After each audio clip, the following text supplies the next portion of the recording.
আব্দুল হামিদ ভাইকে আজ 1 আগস্ট শোকাবহ আগস্টের এই প্রথম দিনে আমি গভীর শ্রদ্ধা করে স্মরণ করছি হাজার বছরের শ্রেষ্ঠ বাঙালি বাঙালি জাতির মুক্তি সংগ্রামের অভিসংবাদিত নেতা জাতির পিতা বঙ্গবন্ধু শেখ মুজিবুর রহমান সহ 1975-এর 15 আগস্ট ঘাতকের নির্মম গুলি নিহত বঙ্গমাতা শেখ মুজিবুর সহ বঙ্গবন্ধু পরিবারের নিহত সকল শহীদকে সক্রিয় সুধীমণ্ডলী বিধানজন আজকের অনুষ্ঠানে সভাপতিত্ব করছেন আমাদের প্রাণের মানুষ শিক্ষা পরিবার ঢাকা চন্দ্রের সম্মানিত পৃষ্ঠপোষক এবং অভিভাবক ঢাকা 14 আসনের মাননীয় সংসদ সদস্য আলাস মোহাম্মদ নাজির হোসেন খান স্যার, সামনে উপবিষ্ট জাতির সূর্য সন্তান বীর মুক্তিযোদ্ধাবৃন্দ সুধীবৃন্দ এবং এদেশের স্বাধীনতা ও মুক্তিযুদ্ধের নেতৃত্বদানের সংগঠন বাংলাদেশ আওয়ামী লীগের নেতৃবৃন্দ সংগঠন সংগঠনের নেতৃবৃন্দ এবং বিভিন্ন শিক্ষা প্রতিষ্ঠানের নেতৃত্ব, আজকে এক যুব সন্ধিক্ষণে দাঁড়িয়েছি আমরা 1971 হাজার বছরের শ্রেষ্ঠ বাঙালি জাতির জনক বঙ্গবন্ধু নেতৃত্বে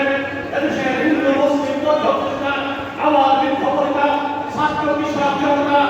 এক জাতি এক প্রাণ হিসেবে যুদ্ধ করে সেই লাল সূর্যের যে পতাকা ছিঁড়ে এনেছিল সেই পতাকা সাহায্য করছে সেই পুরানো সবুজ পাকিস্তানি বেলা তারা 1975-এর 15 আগস্ট জাতির জনকে হত্যার মধ্য দিয়ে এদেশের স্বাধীনতা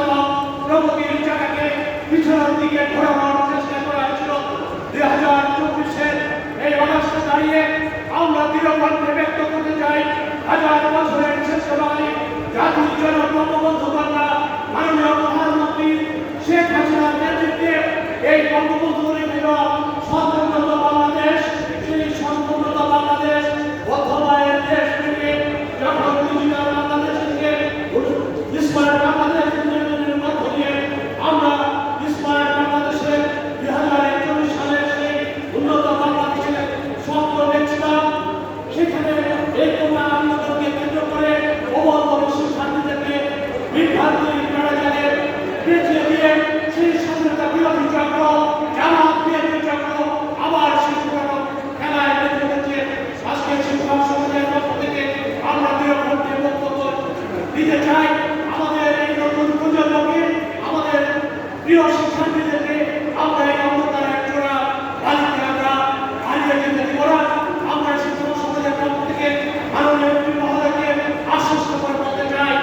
আমরা বিগত দিনে এদেশের স্বাধীনতা বা মুক্তিযুদ্ধের পক্ষের শক্তি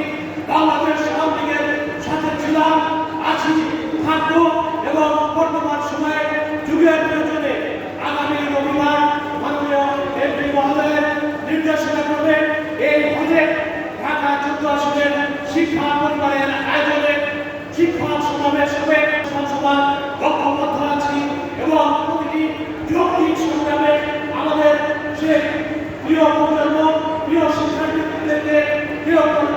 সুযোগী মহল যাতে বিভ্রান্ত করে এই আন্দোলন সংগ্রামে না আনতে পারে এবং এই বাংলাদেশে তাদেরকে বিভ্রান্ত করে যে ধ্বংসকে বেঁধে গেছে আমরা এটা সেই শিক্ষার্থীদেরকে কাউন্সিলিংয়ের মধ্য দিয়ে অতি সংকট সময়ে সরকারের পক্ষ থেকে শিক্ষা প্রতিষ্ঠানগুলো দেওয়ার মধ্য দিয়ে যাতে যারা তাদের শিক্ষা করায় পারে সেই লক্ষ্যে আমরা আগামী রবিবার বিকাল 3টায় এখানে শিক্ষা সমাবেশ করব। সেখানে আপনাদের সবাইকে আমন্ত্রণ জানিয়ে আমার বক্তব্য শেষ করছি। সকল সরকারদের রাষ্ট্রকে যুক্ত করে মাননীয় প্রধানমন্ত্রীর নেতৃত্বে বাংলাদেশ এগিয়ে যাবে সেই অগ্রযাত্রায় আমরা সবাই মাননীয় নেত্রী জাতির জনক বঙ্গবন্ধু জননেত্রী শেখ হাসিনার পাশে থাকবো এই আশাবাদ ব্যক্ত করে সকলকে ধন্যবাদ জানিয়ে আমার বক্তব্য শেষ করছি। জয় বাংলা, জয় বঙ্গবন্ধু, বাংলাদেশ চিরজীবন।